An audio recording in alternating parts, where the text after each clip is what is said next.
Hey everyone, I want to talk all about the myths surrounding Puro, why Puro doesn't really exist in the way that many people think it does, why the Puro definition leads to people attaching themselves to the identity of that particular subcategory more than anything else.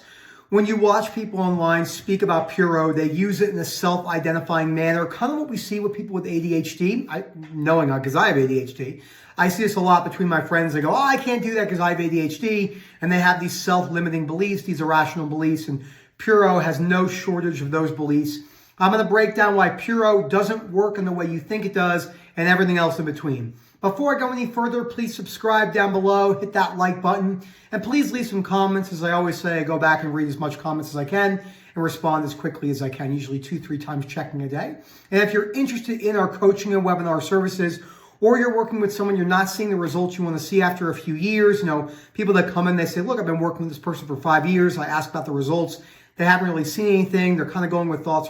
They're forcing exposures, and they're kind of being told that they have something called Puro, and it's not really what's going on. And again, that is Phil at OCDrecovery.com. Now, let's look at what the two definitions, the most common definitions are of Puro, because there's two common ones. Both of them are incorrect, but one of them is more incorrect than the other. The most incorrect one is that it is purely obsession-based and there's no compulsions at all.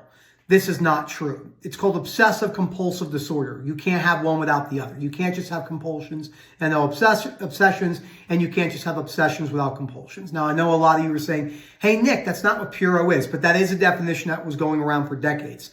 The newest form of Puro they kind of tweaked is also incorrect, is that the person just has mental rumination compulsions. This is simply not the case. Chronic OCD is so severe that it has taken over every aspect of your life. It's taken over the way you conversate. It's taken over the way that you handle spontaneous phone calls, stressors in your life. So when I speak to someone who says they have Puro, again, it's understandable because of all the misinformation, and they say, look, I have these obsessions. A lot of people with false memory real event, sensory motor, self-harm, aka suicide OCD, solipsism. A lot of these people classify themselves as Puro, and they go, all my compulsions are mental. But then I start asking some basic questions. When you're really triggered, do you watch our content? Absolutely. I watch 8 videos in a row. Well, there's a compulsion. Tell me about your work. How is work going? And I let them speak. 10 compulsions right there. Tell me about the way your relationship is going. I didn't like that person, so I blocked him. There's a compulsion right there. So I can spot dozens, if not 100 compulsions over 4 to 5 phone calls, little tiny ones, avoidance behaviors that they're doing, and they've thought the entire time that they have what was called Puro. Now, the reason why we don't use the word Puro is because when you use a context such as ROCD or harm OCD, POCD, sensory motor OCD, these titles are giving you insight into what the particular category of fear is. So it's giving you some truth and some knowledge, aka if you're having a bunch of intrusive thoughts, images, sensation, urges about breaking up with someone or losing control, it's giving you a clear-cut example on why the fears are based around relationships. But we don't even really need those titles. We could just say, hey, what are the fears that you have? What are the behaviors that's keeping the cycle alive, etc. Puro doesn't do that. It doesn't give us truth or knowledge. It actually gives us an illusion. And then when you read some of the literature out there, and OCD recovery literature is extremely misleading. You see stuff that says, 80% of people can't recover and blah, blah, blah, and stuff like that. You can't categorize OCD in literature because it's so emotionally based. And unless the person who's working with OCD and doing like a study, for an example, really understands OCD, which I can, the reality is almost nobody understands it. You kind of have to have it at the chronic level and come out the other side to really understand it. And that's okay. Just like it would be really hard to understand like how to be a monk or a tech industry giant if you haven't been in the sector for years and years and years with consistent success. I mean, it's just kind of the way it goes, but people don't like hearing that. But it's just that it doesn't provide any truth or knowledge about what's going on because there's nothing that's pure about it. And again, when you go on Google, and you might be one of these people that do this, That's the problem. You're identifying with that. You're like, I'm Puro. This is what's going on. I don't have anything but mental rumination.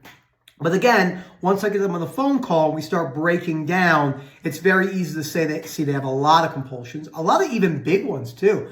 Big outward compulsions, not even so much subtle ones, but subtle compulsions, big compulsions, subtle avoidance behaviors, big avoidance behaviors, anger, irrational beliefs where they're acting out sometimes. It's just not as simple as we think it is. So this video isn't going to be long because there's not a lot to cover, but there is enough to cover that Puro is a myth.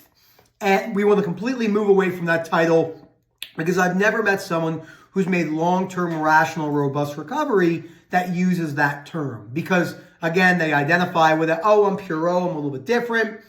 I just have mental rumination. You don't. If you've never gotten help before and you've never had anyone pick away at those compulsions and avoidance behaviors, I can almost guarantee. Like I was working with someone recently where they said to me, you know, I just have Puro. And I said, okay. Can I name a couple things you might be doing? They said, sure. It's, you know, sticky notes on the wall, recording videos themselves, saving posts. They're like, oh, I have sticky notes all over the place. I'm like, these are all compulsions. All of them are you serious? You know, or tapping. I hear a lot of tapping techniques or breathing through one nostril or other breathing techniques. Compulsively meditating when they're stressed.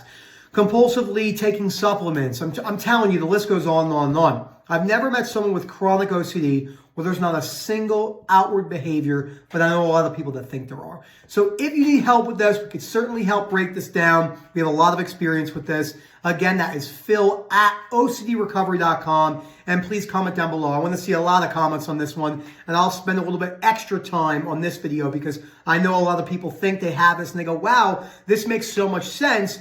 I thought that there was more, but the person I was working with was like, no, you're just thoughts are thoughts. Like it's just one cloud in one ear out the other. And yes, it's a piece of leaving intrusive thoughts there.